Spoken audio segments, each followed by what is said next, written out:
Hi there, welcome to my YouTube channel Bad Book Thief. Asha here, and today I am going to share my thoughts on one of my most favorite books of all time, probably a book that almost everybody has read it, and a book that is also the inspiration behind the name of my channel. Today I am reviewing The Book Thief by Markus Zusak. Now, this copy of The Book Thief is a brand new edition. It's an anniversary edition published in 2016, and it's got a lovely cover. As you can see, it's quite intriguing. I mean, it's got fire flames erupting on all sides. It's got black debris at the bottom. There's a lonely girl and streets of a city. So, it kind of almost tells you what the book might be about, but also does not really tell you what's it about. And I'm just quickly going to read the back of it for you, which says, "This is the tale of the book thief as narrated by Death, and when Death tells a story, you really have to listen." So yes, it does not give out much. It just tells you almost like a tease of what the book is about. I kind of like those kind of blurbs or synopsis. I mean, I am still to figure out the difference between a blurb and a synopsis, but I kind of like those kind of short, crisp descriptions that do not give away too much about the book, unlike most of the other books that I've come across recently. So The Book Thief, this particular edition is special, not just because it's an anniversary edition, but because this edition has the author's initial thoughts, his writing schedule, his fears, his trials and tribulations, and the kind of things he was experiencing when he was writing The Book Thief. I'm just going to quickly show you a few of the things here.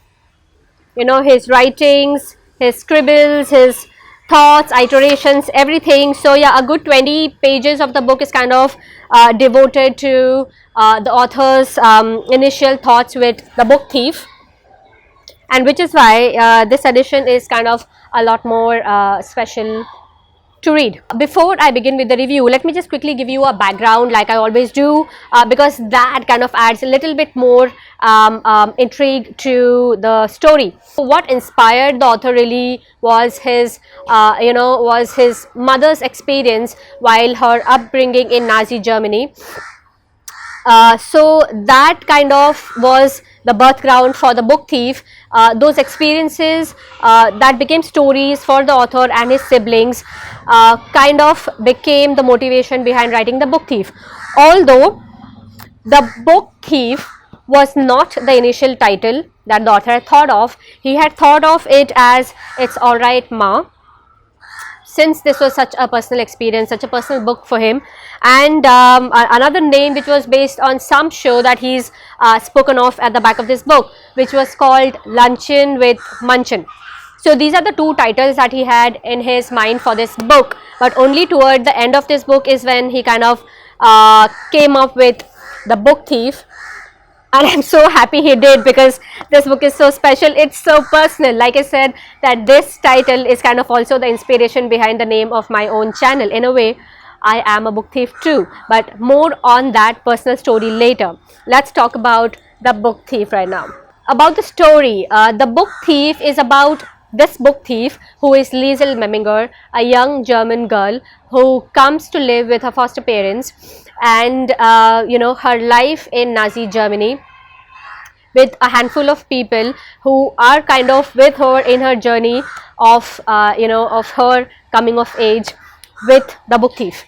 So Liesel Memminger, she steals the first book at her brother's grave. The book was called The Grave Digger's Handbook, and she read this book through nights with her father, her foster father, Hans Habermann, and the experience associated with this stealing is something that was also the motivation to force or drive Liesel to kind of keep procuring or stealing more and more books. So that kind of forms the central part of the story, but that's not all. What was Nazi Germany like in Adolf Hitler's reign? That is also kind of a major central theme of this book. Now, this book is majorly about deaths, and a lot of deaths, concentration camps, Jews, Germans, Adolf Hitler, his campaigns, Hitler Youth, and everything around death. So as prominent as death is in this story, it was kind of, it was kind of perfect to have death as the narrator. So yes, death is the narrator of our story, and let me tell you that he is not all this sinisterly being, or grim reaper kind of a fellow, the kind of things we have envisioned him like in our heads. But death is so human in his approach, in his emotions, in his feelings for humans, and he is not indomitable or invincible like we assume him to be, but he is so vulnerable, and that's exactly what makes death so lovable and so sweet in this story. He is the central figure around Liesel Meminger, her life, and everybody she's associated with, right since his first encounter with Liesel Meminger on the train when Liesel loses a brother to death. So so yes, since death is the narrator here, the story is third person, but obviously it's first person from death's point of view.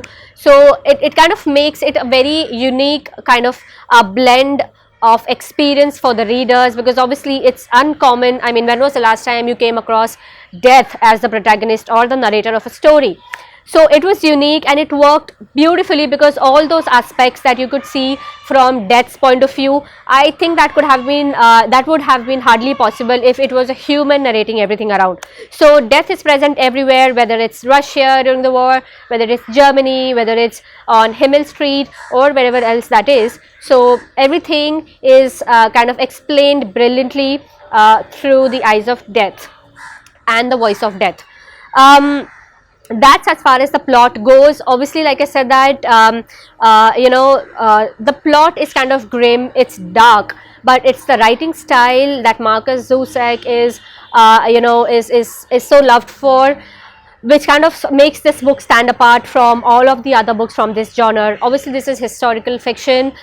It's based in World War II in Nazi Germany. I have read a few of the other books around the same, around the same historical event, but this book I could definitely say scores better, and I am coming right to that as to why this book is a lot better. Like I said, the first point being death being the narrator here, so that kind of changed everything around it for me. The way I was looking at it was totally different, because I know that it's not a human narrating instance, and it's obviously got to be different when it's death talking about things happening. Obviously he's got a different perspective, a different voice about everything, so that's unique. Talking about the writing style now, Markus Zusak is absolutely brilliant when it comes to the writing. I love those kind of authors who kind of go the extra mile and are so peculiar about the choice of words, the sentence construction. I mean, this book is so poetic in its approach, and that kind of does not make it look the kind of dark, grim setting this story has. It looks so beautiful. Even when you read it, things kind of stick around in your head with you. It makes it all the more believable. It gives a different touch altogether, because it's not just a humans talking, but you've got the streets talking, you've got the houses kind of sharing secrets, you've got the sun speaking, the clouds talking, and the winds whispering. It's that kind of an experience. And would it not stand out for you if you had a poetic feel to something as grim as perhaps the atrocities during Nazi Germany, Hitler's reign? I think it kind of prevents the darkness, I can't really call it macabre, but the grimness of the story to from penetrating under your skin. That kind of doesn't happen, but you kind of still feel the pinch all of these characters are kind of feeling. Next, I come to the characters. Now, this is an important part for me, because all the characters of the story are so brilliantly done. Obviously, in the beginning, there are some characters that you don't tend to relate with, you don't like as much, but toward the end, when you have the actual portrayals of all of these characters, you kind of like them, so much the better. Of all the characters, of the story, I think Hans Haberman definitely stands out. His devotion for Liesel is absolutely mind-blowing. It's so beautiful that it's almost overwhelming, the extent to which he goes to ensure that she learns to read, and she learns to